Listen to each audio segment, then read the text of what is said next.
উত্তরপাড়া তো কোনো উত্তর দেয়নি। উত্তরপাড়া প্রশ্ন করেছে বিগত 15টা বছরে আমরা যে ভোগান্তির শিকার হয়েছি সেটা কি সত্যিকারেরই খুব ন্যায্য ছিল? যদি না ছিল তাহলে এই সরকার বদলে দিতে হবে। আমরা লড়ছি ন্যায়ের জন্য, আমরা লড়ছি সরকার পলিসি পরিবর্তনের জন্য। যে নীতিতে সরকার পরিচালিত হচ্ছে সেই নীতি চললে পশ্চিমবঙ্গ বাঁচতে পারে না। কোনো রাজনৈতিক দল বলছে আর সেই ন্যারেটিভ আপনারা কাঁধে করে বয়ে নিয়ে বেড়াচ্ছেন। কোন জনগণ বলেছে একবার বলুন তো? আমি তো যুব সংগঠন থেকে এসেছি। 38 বছর বয়স পর্যন্ত যুব সংগঠন করা যায়। তাহলে যারা যুব সংগঠন করছে তারা কি সব বয়স্ক? সমষ্টি, ব্যক্তি, গোষ্ঠী যারা তৃণমূল বিজেপির বিরুদ্ধে লড়তে চান তারা অসাম্প্রদায়িক, গণতান্ত্রিক, ধর্মনিরপেক্ষ, আমরা তাদের হাত ধরতে রাজি আছি। আসুন একসাথে লড়ি। মানুষের দাবিকে তা মান্যতা দিচ্ছে না, মানুষকে তারা সমস্যায় রাখছে, এই বাইনারিটা আপনারা নিয়ে চলুন।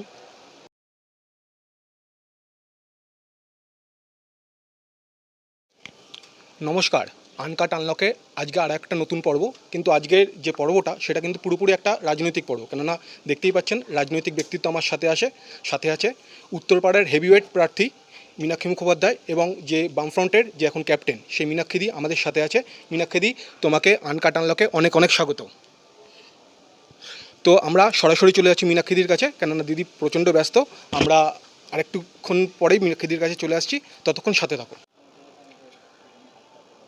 প্রচারের প্রথম দিন থেকে আজকে ভোটের প্রচারের শেষ মুহূর্ত, উত্তরপাড়ার থেকে কি উত্তর পেয়েছো? উত্তরপাড়া তো কোনো উত্তর দেয়নি। উত্তরপাড়া প্রশ্ন করেছে বিগত 15টা বছরে আমরা যে ভোগান্তির শিকার হয়েছি সেটা কি সত্যিকারেরই খুব ন্যায্য ছিল? যদি না ছিল তাহলে এই সরকার বদলে দিতে হবে। উত্তরপাড়াতে সব থেকে যারা ভোটার তাদের মধ্যে কোন প্রজন্মকে তোমার সাথে পেয়েছো এখন অবধি? সবাই বলছে মীনাক্ষী মুখার্জি জিতছে। সবাই কি বলছে সে তো আমি শুনিনি, তবে আমাদের প্রচারে এবং আমাদের কাজের সাথে সবাই রয়েছে। তো আরেকটা যেটা বড় বিষয়, সেটা 2024 সালে অভয়াকাণ্ড, যার নেপথ্যে তুমি ছিলে। কলতান দাশগুপ্ত ছিল কমরেড। কলতান দাশগুপ্ত বর্তমানে পানিহাটির বামফ্রন্টের প্রার্থী এবং সেখানেও বিরোধী হিসাবে অভয়ের মা শ্রীমতী রত্না দেবনাথও দাঁড়িয়েছেন বিজেপির হয়ে। তো সেখানে যে শাসক দলের যিনি দাঁড়িয়েছেন, তো সেখানে যে দুই বিরোধী দল, সেখানে ভোট কাটাকাটি হবে না বলছেন। আমি কি করে জানবো ভোট কাটাকাটি হবে কি হবে না? আমরা লড়ছি ন্যায়ের জন্য, আমরা লড়ছি সরকার পলিসি পরিবর্তনের জন্য। যে নীতিতে সরকার পরিচালিত হচ্ছে সেই নীতি চললে পশ্চিমবঙ্গ বাঁচতে পারে না। উত্তরপাড়াতে আপনার যে এতদিন ঘুরলেন, উত্তরপাড়া চষে ফেললেন, তো এই উত্তরপাড়াতে আপনার কোন কোন বিষয়গুলো নজরে এসেছে যেগুলো আপনি পরিবর্তন করতে চান? আমরা উত্তরপাড়াতে 290টা বুথে 350টা পাড়া বৈঠকে এখানকার সাধারণ মানুষ যা যা অভিযোগ করেছেন, যা যা সমস্যার কথা এবং সমাধানের কথা বলেছেন, সেগুলোই আমরা আমাদের ইশতেহারকে নিয়ে প্রকাশ করেছি। এবং সেই ইশতেহারে আমরা স্পষ্ট করে বলেছি এখানকার রাস্তাঘাট, কাজ, স্কুল, এখানকার কারখানা, এখানকার বেআইনি মদের ঠেক, সাট্টার ঠেক ভাঙা, এখানে সাংস্কৃতিক কেন্দ্র প্রতিষ্ঠা করা, এগুলো আমাদের ইশতেহার দেখলেই আপনারা বুঝতে পারবেন। বামফ্রন্টের এই বিধানসভাতে অনেক নতুন এবং নবপ্রজন্মের প্রার্থী আছে। তো আপনি সেই প্রজন্মের একজন মুখ হয়ে এটা কি মনে করছেন না যে বামফ্রন্ট দল হিসাবে অনেকটা নতুন প্রজন্মকে সামনে আনতে দেরি করে ফেললো? মানে আপনি কি করে বুঝলেন?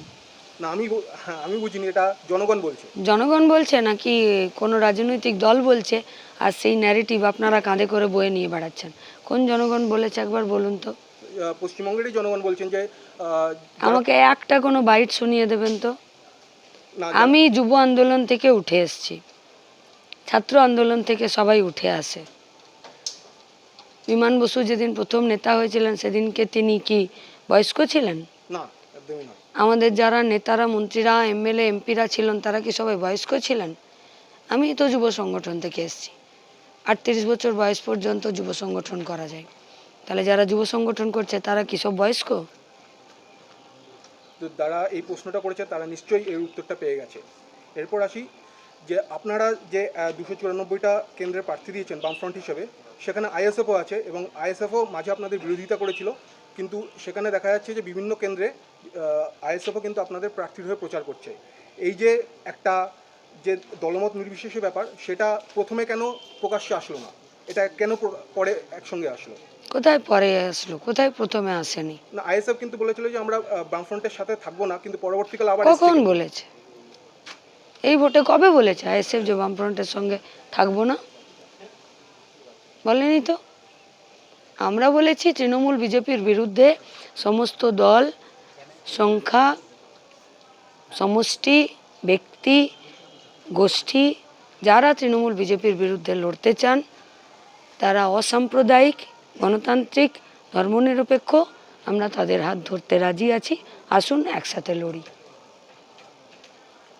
গত লোকসভা নির্বাচন এবং গত বিধানসভা নির্বাচনে আমরা পশ্চিমবঙ্গের যে নির্বাচন হয়েছিল সেখানে দেখতে পেয়েছি একটা বাইনারি, মানে দুটো প্রধান দলের মধ্যেই ভোট ভাগাভাগিটা হয়েছে, এবং সেখানে আপনারা বিধানসভা ভোটে যেটুকুনি ভোট পেয়েছিলেন, লোকসভা ভোটে যেটুকুনি ভোট পেয়েছিলেন, বিধানসভা ভোটে তার থেকেও কম ভোট পেয়েছিলেন। এবারে সেই ধারাটা কি কতটা বদলাবে বলে আপনি মনে করছেন? গত লোকসভা ভোটে আমরা কত ভোট পেয়েছিলাম? না, গত বিধানসভা থেকে গত লোকসভা ভোটে ভোটটা বেড়েছে, কিন্তু গত লোকসভাতে তাহলে যেখানে ভোট বাড়ছে সেটা বলছেন না, যখন কমছে সেটা বলছেন। পঞ্চায়েতের ভোটে কর্মীরা শহীদ হয়ে গিয়েও এত এত সিট জিতলো সেটা বলছেন না। তৃণমূল ভয়ে কলেজের ইলেকশন বন্ধ করে দিল সেইটা বলছেন না। সমবায়ের ভোটও লুট করে নিচ্ছেন সেইটা বলছেন না। তারপরে বলছেন বাইনারি। তাহলে এই বাইনারিটা করছে কে? আর এই বাইনারিটাকে ক্যারি করছে কে? মিডিয়ার তো কোনো দায়িত্ব নেই যে তৃণমূল বিজেপির এই বাইনারিকে ক্যারি করা। আপনাদের যদি দায়িত্ব থাকে, যে দায়িত্ব আপনাদের নেওয়া উচিত, সেখানে মানুষ ভার্সেস পলিটিক্যাল পার্টি করুন না।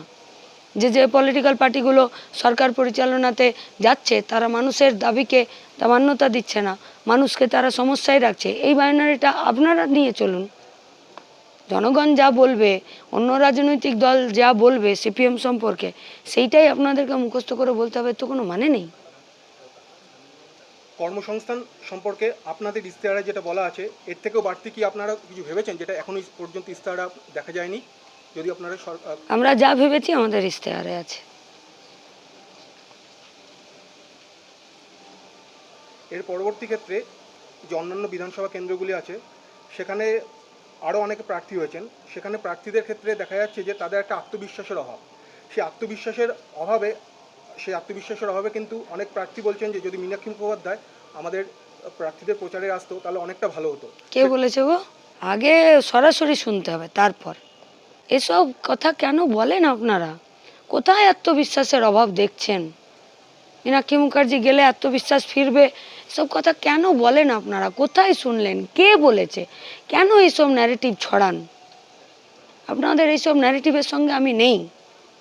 আর এই জন্যেই আপনাদের প্রশ্ন এইগুলো নিয়ে আমার মনে হয় যেন আপনারা সঠিক হোমওয়ার্ক করছেন না। আসল কথা আমাদের প্রার্থী কী বলছে সেটা বড় কথা নয়। আপনি এটা বলুন না মানুষ কি বলছে। মানুষ কি বিশ্বাস করতে পারছে যে তৃণমূল যদি ফিরে সরকারে চলে আসে ওরা চুরি দুর্নীতির পথ ছেড়ে দেবে? মানুষ কি এটা ভরসা করতে পারছে যে বিজেপির যদি আরও 2টো সিট বেড়ে যায় তাহলে তারা ধর্মের রাজনীতি বন্ধ করে দেবে? আরে এটা ভোট হচ্ছে গো, আগামী 5টা বছরের পলিসি তৈরি হবে, সেখানে 294টা এমএলএ যাবে। তিনি যে কোনো দল থেকে জিতে যেতে পারেন, যে কোনো দল থেকে, তিনি নির্দল থেকেও জিতে যেতে পারেন। আগামী 5টা বছরের জন্য তারা পশ্চিমবঙ্গের ভিত রচনা করবে, ভবিষ্যৎ তৈরি করার ভিত রচনা করবে। সেখানে তাদের খুব গুরুত্বপূর্ণ ভূমিকা আছে। সেখানে কোন রাজনৈতিক দল হতাশায় ভুগছে, আত্মবিশ্বাস নেই, এগুলো যদি সঠিক খবর আমরা না জানি, এগুলো আমাদের ভুয়ো ধোঁয়া তুলে প্রচার করা উচিত নয়। আমরা পশ্চিমবঙ্গের যে সমস্যার মধ্যে দিয়ে প্রত্যেকটা দিন মেহনতি মানুষ যাচ্ছে, শ্রমজীবী মানুষ যাচ্ছে, সেখানে মিডিয়াকে গণতন্ত্রের চতুর্থ স্তম্ভ হিসাবে তাদের পাশে থাকার কথা, নাকি এই ধরনের কিছু প্রশ্ন করে একটা ধোঁয়া তুলে বেড়ানো। আমি ক্ষমা করবেন, আমি খুব যন্ত্রণার থেকে এই কথা বলছি। মানুষ আপনাদেরকে খুব ভরসা করে। মানুষ যখন পুলিশের কাছেও কাজ পায় না তখন বলে দেখবেন আপনারটা আমি মিডিয়া করে দেবো, দেখবেন আপনারটা আমি ভাইরাল করে দেবো মিডিয়াতে। তার মানে মানুষ পুলিশের থেকেও সরকারের থেকেও বেশি ভরসা করছে মিডিয়া। আর সেখানে মিডিয়ার এই ধরনের প্রশ্ন যেটা কানে এলো সেটা আপনারা খোঁজ তল্লাশি করে দেখছেন না কেন? কোন প্রার্থীর মুখে আপনারা আত্মবিশ্বাসের অভাব দেখেছেন? কোন প্রার্থী বলেছে যে মীনাক্ষী এলেই আমরা একদম সব জিতে যাব, মীনাক্ষী না এলে আমরা জিততে পারছি না? কেন এই ধরনের কথা বলেন? লড়াইটা অনেক গভীরে, লড়াইটা অনেক কঠিন। লড়াইটা করতে গেলে অনেক আক্রমণ, অনেক ত্যাগ স্বীকার করতে হয়।